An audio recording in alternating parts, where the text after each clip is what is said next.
Hello friends, मैं हूं doctor विवेक, energy hair transplant Mumbai से। ये वीडियो है गुवाहाटी और नॉर्थ ईस्ट के हेयर लॉस सफरर्स के लिए और बॉल्डिंग गाइज के लिए। एक गुड न्यूज है गुवाहाटी नॉर्थ ईस्ट के बॉल्डिंग गाइज और हेयर लॉस सफरर्स के लिए।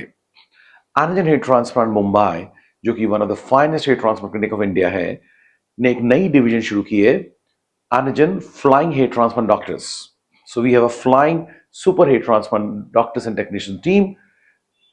They go to corporate hospitals in different parts of India and abroad, occasionally as per the patients in that particular city. तो गुवाहाटी में के आउटस्कर्ट्स में corporate hospital में every month from May एक week के लिए एनर्जन हेयर ट्रांसप्लांट टीम आएगी hair transplant करने। तो अगर आपको हेयर लॉस की प्रॉब्लम है, अगर आप बॉल्ड हो रहे हो, तो आप नीचे देखे हुए नंबर्स पे कांटेक्ट कर सकते हो ऑडियो कंसल्टेशन के लिए, वीडियो कंसल्टेशन के लिए, और आप फिजिकली भी गुवाहाटी के पास हॉस्पिटल में हमारे जो सर्जन है आप उनके साथ मिल सकते हो। तो थोड़ा अब हम बात कर लेते हैं हेयर ट्रांसप्लांट होता क्या है और एनर्जन हेयर ट्रांसप्लांट की क्या खास बातें हैं। सो हेयर ट्रांसप्लांट बेसिकली पीछे से बाल निकाले जाते हैं जड़ से और आगे लगाए जाते हैं जहां आप बॉल्ड हो चुके हो। जब आपके 50% बाल चले जाते हैं ना, तो आपको बॉल्डनेस दिखने लगती है। अगर अभी आप बॉल्डनेस नहीं दिख रही है, सिर्फ बाल पतले हो रहे हैं, तो उसके लिए दूसरे ट्रीटमेंट है, PRF, GFC, mesotherapy, epigenetic therapies वगैरह वगैरह। ओके, लेकिन अगर आप बॉल्ड हो चुके हो क्राउन पे, रिसीडिंग हेयरलाइन वगैरह, तो हेयर ट्रांसप्लांट करना ही पड़ता है। तो हमारे डॉक्टर्स आपके फोटोज देखेंगे, फ्रंट से आपको फोटो भेजना है, टॉप से आपको फोटो भेजना है, और पीछे टर्न होके यहां से भी आपको फोटो भेजना है।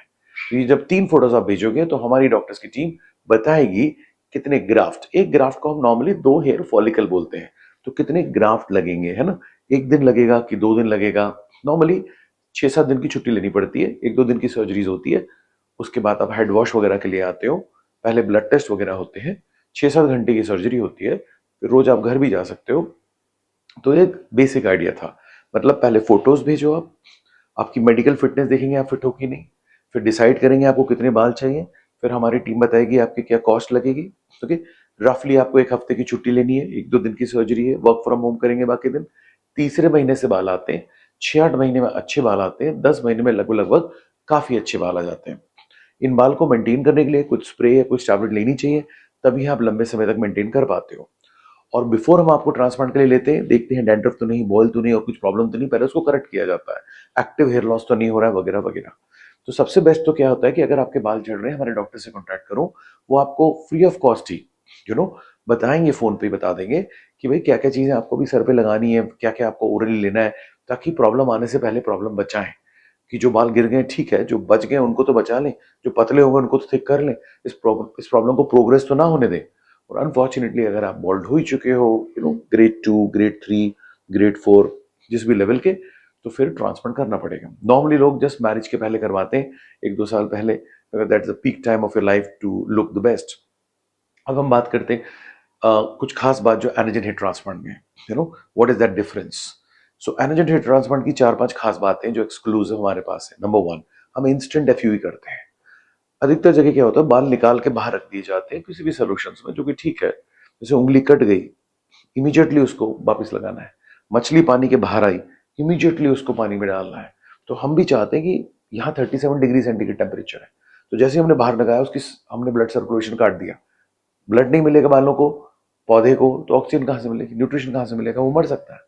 तो इमीडिएटली लगाते हैं वापस 37 में, कोई कोल्ड में स्टोरेज नहीं कर रहे हैं। ओके, और थोड़ा बहुत भी मिनट्स के लिए स्टोर रहता है तो बहुत इंपॉर्टेंट DMEM, ATP वगैरह वगैरह चीजें रहती है, ताकि उसको पूरा नरिश कर सके, एनर्जी दे सके। तो ये सबसे इंपॉर्टेंट बात है, सिर्फ 4-5 क्लिनिक इंडिया में करते होंगे कि निकालो लगाओ और ATPs और DMEM एक्सेट्रा सोल्यूशंस में रखो। ओके, सो ये नंबर 1 पॉइंट है कि ग्राफ्ट के सर्वाइवल को बचाना है। नंबर 2, हमने ग्राफ्ट तो लगा दिए, ग्राफ्ट तो लगा दिए, अब हमने ग्राफ्ट यहां लगाया, ग्राफ्ट यहां लगाया, ग्राफ्ट यहां लगाया, तो आसपास का ब्लड वेसल्स डायलेट होंगे और इसको ऑक्सीजनेशन देंगे, ओके, ग्राफ्ट को। लेकिन हो सकता है, जैसे मान लिए पौधे लगाए, जरूरी नहीं सब पौधे आ जाए, तो हम 1-2 दिन कुछ एक्स्ट्रा ट्रीटमेंट करते हैं ड्यूरिंग सर्जरीज ऑल्सो, और उसके बाद भी, ताकि हम सही न्यूट्रिशन दे सकें, ATP दे सकें वगैरह वगैरह, ग्रोथ फैक्टर्स दे सकें, ताकि ये बाल के चांसेस बढ़ जाएं कि इसकी खून की नलियां डेवलप शुरू हो जाएं और इसकी खून की नलियां जुड़ जाएं और इसको डायरेक्ट खून मिलने लगे ग्राफ्ट को। ओके, सो ये एक स्पेशल ट्रीटमेंट है, post transplant special care of the hair transplanted grafts. फिर हम प्राइमिंग की बात करते हैं। जैसे आपने हमको कॉन्टैक्ट किया तो हम एक दो सोल्यूशन लगाने को बोलते हैं, एक दो टैबलेट खाने को बोलते हैं, जिससे कि भाई हम फार्मर हैं, ये तो बीज है और ये जमीन है, तो भाई जमीन की गुताई तो करनी पड़ेगी ना, नरिश तो करना पड़ेगा। काफी टाइम से अगर आप बोल रहे हैं तो ब्लड सर्कुलेशन बढ़ाना पड़ेगा। मैंने डर्मिस पतली हो गई, फैट एट्रोफी हो गया, कोई मार रहा है इसको, तभी तो बॉल्ड हुए ना। अंदर से DHT block, DHT is killing it, some other stuff is killing it, तो उसको हमें रोकना पड़ता है, सर्कुलेशन बढ़ाना पड़ता है, यू नो। सो इसको और फर्टाइल बनाने की कोशिश करनी पड़ती है। तो हम आपको प्राइमिंग करते हैं, तैयार करते हैं आपके स्कैल्प को ट्रांसप्लांट करने के लिए। तो ये 3 बहुत इंपॉर्टेंट चीजें हैं। दूसरा, अगर हम फोर्सेप से ग्राफ्ट को डालेंगे तो ग्राफ्ट क्रश हो सकता है। मैंने 2 ग्राफ्ट डाले, एक ग्राफ्ट बाहर लटक रहा है बस में, राइट, बेंड भी हो सकता है। ओके, तो कोशिश करते हैं कीप इम्प्लांटर एक डिवाइस आई है, जैसे बच्चे स्लाइड करते हैं ना, ऐसे हम ग्राफ्ट को डिवाइस में रखते हैं, वो स्लाइड कर देते हैं, तो वर्चुअली इसको क्रश होने के चांसेस नहीं है और वो अपनी लोकेशन में पहुंच जाता है, और हमें मिनिमल टच उसमें लगाते हैं। ओके, अगर वो 3 भी होगा तो उस डिवाइस के अंदर होगा, बाहर लटकेगा नहीं। तो ये इंप्रूव टेक्निक है कॉल कीप इम्प्लांटर्स, जिससे हम स्लिट्स में जो स्लिट्स बनाते हैं वो भी परफेक्ट बनाई जाती है कि इसकी लेंथ कितनी है, इसकी विड्थ कितनी है, ग्राफ्ट की लेंथ और विड्थ के हिसाब से बनाई जाती है। ओके, सो ये भी एक न्यू टेक्निक है कि हम कीप इम्प्लांटर्स यूज कर रहे हैं, जिससे कि ग्राफ्ट की delivery to the scalp non traumatic हो और जितनी अच्छी हो, जिससे कि ग्राफ्ट सर्वाइवल बढ़ जाए। ओके, सो ये कुछ इंपॉर्टेंट बातें थी जो एनाजन में होती हैं और हम कंटिन्यूसली इंप्रूव करते रहते हैं। नाउ बाकी चीजें तो हर टॉप क्लिनिक देगा। जिगजैग हेयरलाइन देना है, ओके, 20 डिग्री पे हेयर रखना है, front to temple angle 10-15 degree पे रखना है, टेम्पल से 5 डिग्री पे रखना है, राइट, पेराइटल पे 10 डिग्री पे रखना है। तो किस एंगल पे ग्राफ्ट को लगाना है, उसका कर्ल कहाँ रखना है, फाइन।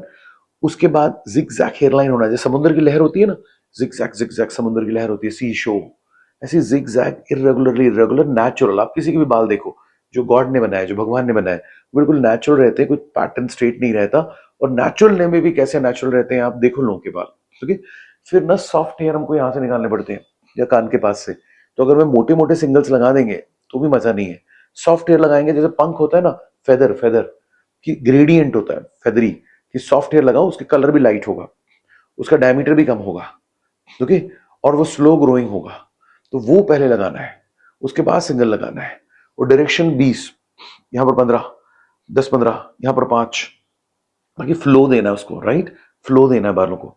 यहां पर 30 डिग्री वर्ल बनाएंगे तो ऐसे वर्ल बनाना है उसको। सो एक वर्ल है कि आपको 2 वर्ल है, तो angles, directions, curls, soft hair, single hair. फिर हमें जिगजैग, हमारे एक के पीछे एक बाल लगा देंगे तो डेंसिटी नहीं आएगी।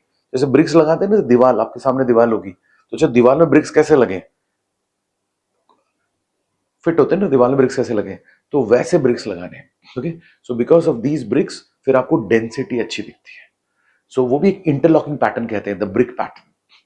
सो नेचुरल हेयरलाइन लगाना, ब्रिक पैटर्न लगाना, स्लिट्स सजाइटल क्या होती हैं, कोरोनल्स क्या होती हैं, सफायर ब्लेड्स को यूज करना कि सेमी कोनिकल ब्लेड्स को यूज करना। सो टेक्निकली बहुत सारी चीजें हैं। जब आप फोन करोगे, अगर आपको जानना है टेक्निकली डीप में, तो हमारे डॉक्टर से बात करो। सो अगेन, गुवाहाटी और नॉर्थ ईस्ट के लिए एक अच्छी खुशखबरी दे रहे हैं कि हमारी जो फ्लाइंग हेयर ट्रांसप्लांट डॉक्टर्स की टीम पहली बार जो इंडिया में फ्लाई कर रहे हैं मुंबई के बाहर on demand at our colleagues hospital at Guwahati, at the outskirts of Guwahati this May. Okay, so एक हफ्ते के लिए टीम रहेगी, लिमिटेड पेशेंट्स करेगी, first come first serve basis में। सो आप जल्द से जल्द जो हॉस्पिटल है गुवाहाटी के पास वहां मिले या कॉल करें हमारे डॉक्टर्स को और अपनी मेडिकल हिस्ट्री वगैरह बताएं, अपने फोटोज वगैरह शेयर करें, ताकि हम 5 to 7 पेशेंट्स ही कर पाएंगे तो इस मंथ में, मई के मंथ में। सो यूज दिस अपॉर्चुनिटी कि एनाजन की टीम, जो बेस्ट टीम है, वो ट्रैवल कर रही है गुवाहाटी के लिए। Okay, all the best. आपको और किस तरह के वीडियोस देखने और किस तरह क्वेश्चन हो तो जरूर कमेंट्स में नीचे लिखें and we'll be in touch. Thank you.